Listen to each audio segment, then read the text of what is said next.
Jæja, ég kom með ykkur hérna í Breiðavíkurhrepp, við erum komin að syðri Knarratungu, þar eru Guðný og Guðjón sem reka myndalegt kúabú hér.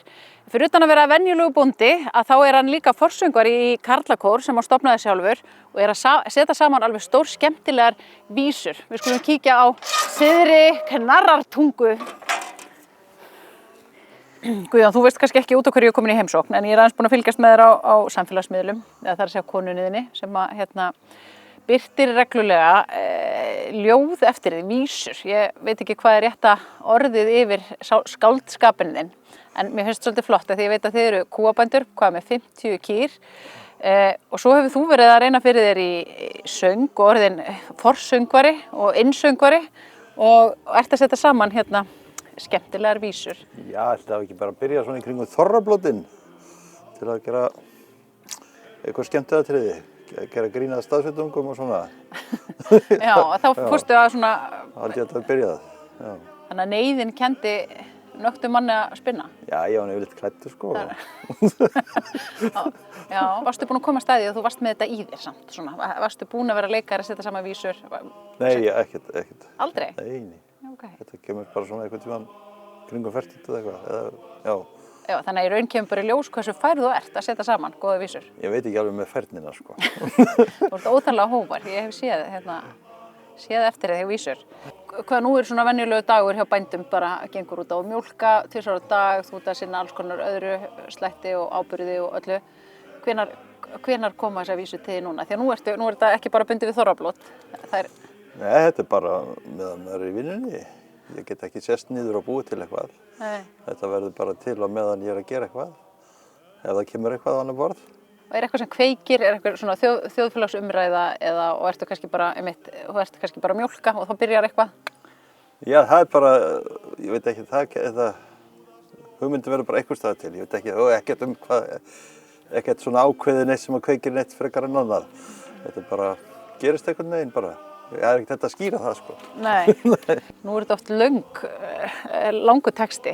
Mannstan, ef þú ert kannski að byrja hérna að mjólka, svo byrjar, og þú ert ekkert að hlaupa frá og skrifa niður. Ef ég man hann ekki þegar ég er búin að mjólka, þá var hann ekki þess virði að muna hann. Eða skrifa niður. Já, það er þannig. Þú ert einn af stofnendum Heiðbjartar, Karlakórs hérna á svæðinu, í sveitinni. Jú. Hvenær var hann stofnaður? Það var nóvember 2010. Já. Hvernig kom það til? Það var bara, ég og frændi minn Vignir vorum hérna eitthvað að vinna saman eitt haustið og okkur langaði að vera í Karlakór. Vorum svona raulandi alltaf eitthvað.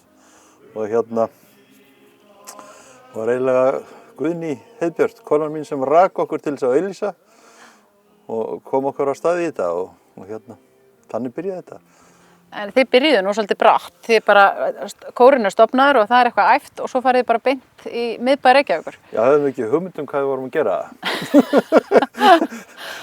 Árni Kristjánsson sem var þjónn á búðum, Árni Glóbó, hann tók að sér að vera kórstjóri og hann, Heimir Már Pétursson, félagi hans var að gefa út einhverja plötu og hérna, fékk okkur til að syngja bakrættir með sér á opnunarhátíð Gay Pride 2011 þá. Þannig að það var svona fyrsta verkefni kórsins. Já, það er mér finnst það æðislegt að bændur hérna á sveitinni fari í Gay Pride bara sem fyrsta gig, sko. Já, þetta var skemmtileg ferð. Á stóra sviði í Háskólabíó, er það ekki? Já. Og síðan þá hafið þið náttúrulega verið með alls konar viðburði og alls konar tónleika. Já, við svona alltaf síðasta vetradag höfum við haft svona lokatónleika, drifið okkur svo í varverkin og hérna svo er eitthvað svona inn á milli sem hefur fallið til. Nú er svo mikil rómantík yfir sveitinni, áttu ykkur að góða vísu um sveitina? Ég veit það ekki. Vorgólan strýkur mér kátlegum kinn, kátur ég sest upp í traktorum minn, vonbjörtum augum á lífiði lít, legg svo að stað með tankfylltan skít, úr honum dreifi á algróin völl, angar á drullunni sveitin mín jöll, ekkert í fegur í veröldu veit en vel skítinn tún í íslenskri sveit. Ég elska þetta, mér finnst þetta svo mikið snillt. Þetta er svona. Þú ert ekkert að semja neitt svona rætið? Svona helst ekki, sko. Nei. Svona, reyna að vera svona frekar bara léttur, sko. Það vera bara grín frekar en eitthvað drætið. Já, ég gerði daginn þegar ég fór í sprautuna, AstraZeneca sprautuna. Já.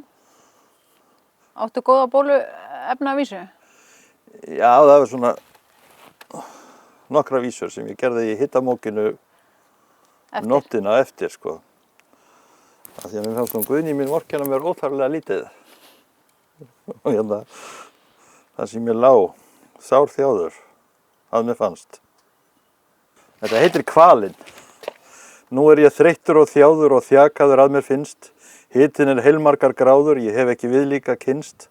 Horfandi í helkaldan voðan með herkjum fæ ég þó ort. Tekst á við kvölin á kvíðan og kvitt upp á umhyggju skort. Konan sem kunni mér áður, kaldlind nú virðist og hrítur. Mér þó að blasi við bráður bani, hún draumfara nýtur. Eitt sinn hún elskandi móður, af alúð mín hét að gæta. Nú eittleki hryggur og hljóður, hverju sem þarf að mæta. Mig ætti hún á staðfestu stunda, strjúk hafum vanga og þerra, tár mín en tæplega blunda, ég tel að nú horfi ég verra. Þó orðið sé hold mitt hjallur og hugurinn feski grei, af auka verkunum allur, umkomulaus og svei. Þá hefur mér hreint ekki boðið, hita lækkandi stíl, sem gæti hún í görn mína tróðið, á gerðinni Panodil. Ef á ég hér beinin að bera, hver býður sál mín að grípa, það er erfitt að vera AstraZeneca típa. Efnistökin í vísunniðinum hafa verið alls konar toga. Áttu eitthvað uppáhaldsvísu? Nei, held ég ekki neitt svona uppáhaldsneitt. Nei. Held ég. Gætirðu komið með svona eina góða svona í lokin? Einhvern veginn var ég spurður að því hvernig vísa er þið til. Og eins og þú ert að gera eitthvað núna. Já. Ég hef ekki hugmynd um það. Og það var bara ýmislegt í allvel skil, annað minna þekki, en hvernig vísa verður til veit ég bara ekki.